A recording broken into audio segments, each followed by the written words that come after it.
চাহকাপ খাওঁতে যদি দুই এগৰাকী সুহৃদ বন্ধু আহি সেই চাহমেলত উপস্থিত হৈ বা সহযোগ কৰেহি তেতিয়াহ'লে চাহকাপৰ আমেজেই সুকীয়া হৈ পৰে আৰু তেনে এটা চাহকাপৰ আড্ডাত আমি উপস্থিত হৈছোঁ।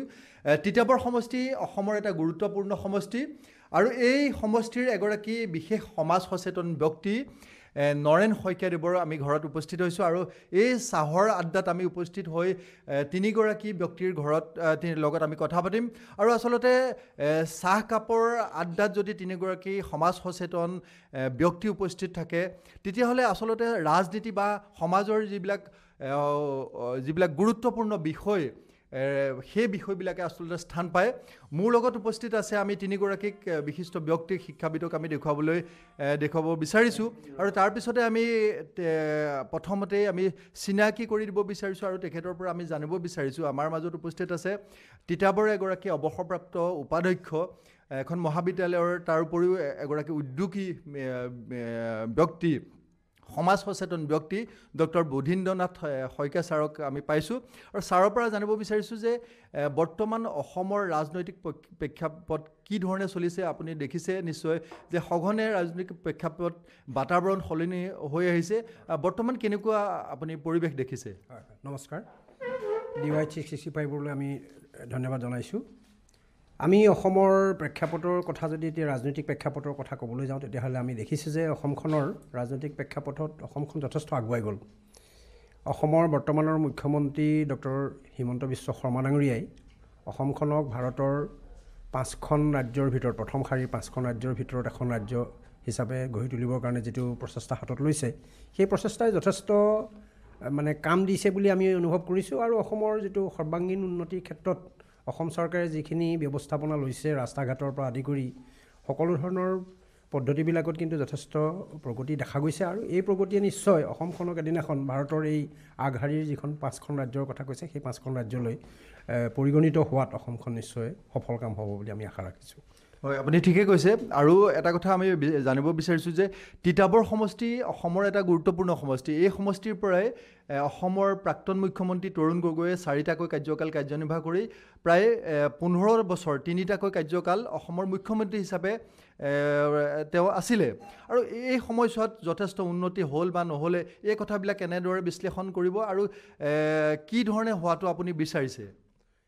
এটা কথা এই ক্ষেত্ৰত আমি ক'ব লাগিব যে অসমৰ প্ৰাক্তন মুখ্যমন্ত্ৰী তৰুণ গগৈ ডাঙৰীয়াৰ যি 3টা কাৰ্যকাল আছিলে সেই কাৰ্যকালত তিতাবৰৰ সৰ্বাংগীন উন্নতিৰ কাৰণে কিছু প্ৰচেষ্টা হাতত লৈছিলে, কিন্তু সেই প্ৰচেষ্টা হাতত ল'লেও সেইখিনি কিন্তু এতিয়া সুদূৰ প্ৰসাৰী যিখিনি কাৰ্য হ'ব লাগিছিলে তেনেকুৱা ধৰণৰ কাৰ্য বৰ্তমানে দেখা পোৱা নগ'ল আৰু ইয়াৰ পাছত দেখা গ'ল যে তিতাবৰৰ যিমানবিলাক ৰাস্তা পদূলিৰ উন্নয়নৰ কথা আছিলে, বাকী অন্যান্য উদ্যোগীকৰণৰ কথা যদি তিতাবৰ চিন্তা কৰাৰ কথা আছিলে, এইখিনি কথা কিন্তু সেই সময়ত স্থায়ীভাৱে কোনো ধৰণৰ ব্যৱস্থা নোলোৱাৰ ফলত বৰ্তমানে চৰকাৰখনে আচলতে কিছু কাম ইয়াত হাতত ল'বলগীয়া হৈছে আৰু বৰ্তমান যদিও আমাৰ তিতাবৰৰ বিধায়ক ইণ্ডিয়ান নেশ্যনেল কংগ্ৰেছৰ আছে, তথাপিও কিন্তু আমি যি ধৰণে আশা কৰিছোঁ তিতাবৰৰ উন্নয়নটো তেনেধৰণে উন্নয়ন হোৱা নাই আৰু ইয়াত কৰিবৰ কাৰণে এতিয়া বহু কাম বাকী আছে বুলি আমি এতিয়া অনুভৱ কৰিছোঁ।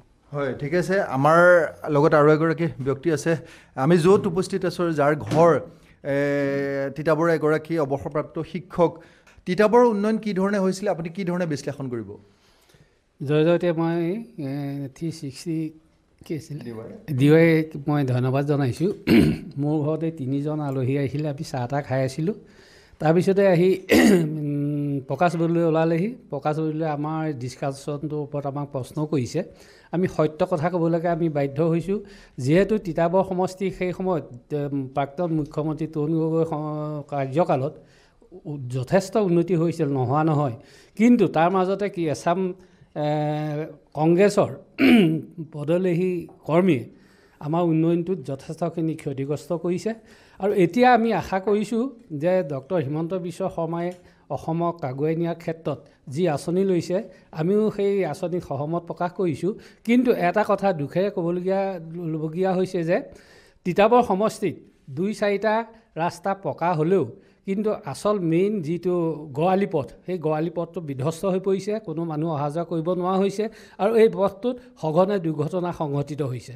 আৰু দ্বিতীয়তে তিতাবৰবাসী ৰাইজৰ কাৰণে যি জল জীৱনৰ আঁচনি গ্ৰহণ কৰা হৈছিল, কিন্তু সেই জল জীৱন আঁচনিৰ যোগেদি আমাৰ তিতাবৰবাসী এতিয়াও যি পানী পাব লাগে খোৱা পানী, সেই পানী এতিয়ালৈকে আমাৰ তিতাবৰবাসীৰ মাজত উপলব্ধ হোৱা নাই। কিন্তু এটা কথা ঠিক যে আমি যিমান আশা কৰিছিলোঁ ডক্টৰ হিমন্ত বিশ্ব শৰ্মাৰ মুখ্যমন্ত্ৰীত্বৰ কালত তিতাবৰ সমষ্টিও যাতে উন্নতি হয়, আমি এইটো কামনা কৰিছিলোঁ। কিন্তু আমাৰ যিটো মনৰ ভাৱ আছিল, সেই ভাৱটো কিন্তু এতিয়ালৈকে বৰ্তমান চৰকাৰখনে পূৰ্ণ কৰিব পৰা নাই। হয়, আচলতে ঠিকেই কৈছে। বিভিন্ন সময়ত অভিযোগ উঠিছে যে তিতাবৰ সমষ্টিৰ কাম বন আচলতে খুব ভালকৈ হোৱা নাই, আৰু যিহেতু বিৰোধী দলৰ এগৰাকী বিধায়ক আছে, গতিকে চৰকাৰখনে হয়তো গুৰুত্ব নাই দিয়া, তেনেধৰণৰ অভিযোগ বিভিন্ন সময়ত উঠি আহিছে। আমাৰ মাজত আৰু এগৰাকী শিক্ষাবিদ তথা সমাজকৰ্মী উপস্থিত আছে, এগৰাকী অৱসৰপ্ৰাপ্ত উপাধ্যক্ষ। নমস্কাৰ।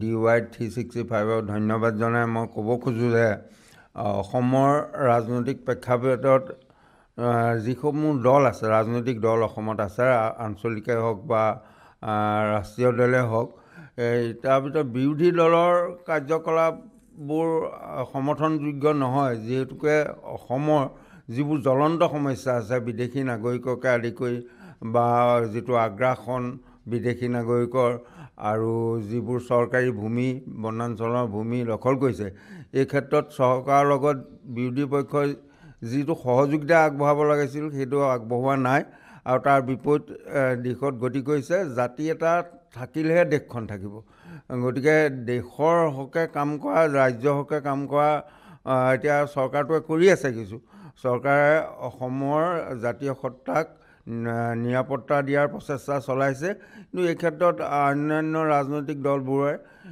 সহযোগিতা আমি দেখিবলৈ পোৱা নাই। গতিকে যিহেতুকে অসমেই ভাৰতবৰ্ষৰ একমাত্ৰ ৰাজ্য নেকি যিখনত বিদেশী নাগৰিক অজস্ৰ, মানে গোটেই অসমখন গ্ৰাস কৰি পেলোৱাৰ নিচিনা হৈছে। কংগ্ৰেছ চৰকাৰ দিনতো বিশেষ পদক্ষেপ লোৱা নহ'ল, বৰ্তমান চৰকাৰে লৈছে, আৰু বৰ্তমান চৰকাৰ আগুৱাই যাওক এই আশাটো কৰিছোঁ, যাতে জাতি মাটি আৰু ভেটিৰ কথা যিটো কৈ থকা হৈছে, এই ক্ষেত্ৰত চৰকাৰে নিশ্চয় মানে এটা দৃঢ়স্থিতি গ্ৰহণ কৰি থাকিব, আৰু যাতে ভৱিষ্যতে আমাৰ নতুন প্ৰজন্মখিনি সুৰক্ষিত হওক। কাৰণ ৰাজনৈতিকভাৱেও সুৰক্ষিত হ'ব লাগিব, অৰ্থনৈতিকভাৱেও সুৰক্ষিত হ'ব লাগিব, কিন্তু দুইটা বস্তুৱে আমাৰ হাতৰ পৰা গুচি যোৱা উপক্ৰম হৈছে। ৰাজনৈতিক ক্ষেত্ৰতো আৰু অৰ্থনৈতিক ক্ষেত্ৰতো আমি অসমীয়া জাতিটো বহিৰাগতৰ আগ্ৰাসন, মানে বাংলাদেশীয়ে হওক বা অন্য বিদেশী নাগৰিকৰ আগ্ৰাসনৰ ফলত আমি কিন্তু পিছুৱাই আহিব লগা হৈছে। এই ক্ষেত্ৰত চৰকাৰে যি পদক্ষেপ লৈছে তাৰ প্ৰতি মোৰ অকুণ্ঠ সমৰ্থন আছে, আৰু লগতে আমাৰ অৰ্থনৈতিক উন্নয়নৰ বাবেও যথেষ্টখিনি কৰা উচিত। আৰু আমি তিতাবৰবাসী হিচাপে তিতাবৰত বিশেষ হোৱা নাই, আগৰ চৰকাৰৰ দিনতো 3বাৰকৈ মুখ্যমন্ত্ৰী থাকি যিখিনি তিতাবৰ সমষ্টিৰ উন্নয়ন হ'ব লাগিছিল সেইখিনি নহ'ল, আৰু মই আশা কৰিম বৰ্তমান চৰকাৰে তিতাবৰৰ উন্নতিৰ হকে যাতে চকু দিয়ে, ইয়াৰ ব্যৱস্থা গ্ৰহণ কৰে। কাৰণ এতিয়ালৈকে আগৰ বক্তাজনে কৈছে যে আমি পানীয়ে নাই পোৱা, যিটো আমাৰ কাৰণে আটাইতকৈ ডাঙৰ বস্তু। সকলো নাগৰিকৰ কাৰণে পানী প্ৰয়োজন, শক্তিৰ প্ৰয়োজন, এইখিনি আমি তিতাবৰ দুৰ্ভোগ ভুগিব লগা হৈছে আচলতে। আৰু বিৰোধী পক্ষ থাকিও, ইয়াত বিধায়ক থাকিও তেখেতেও যিখিনি কৰিবলৈ আগবাঢ়ি যাব লাগিছিল সেইখিনিত আমি দৃষ্টিগোচৰ হোৱা নাই। গতিকে ভাবোঁ তিতাবৰৰ উন্নতিৰ আমি কামনা কৰোঁ, আৰু চৰকাৰৰ সহযোগিতা থাকিব বুলি আশা কৰিছোঁ, আৰু বিৰোধী পক্ষও উন্নয়নৰ কাৰণে চৰকাৰক সহযোগ কৰা উচিত বুলি ভাবোঁ।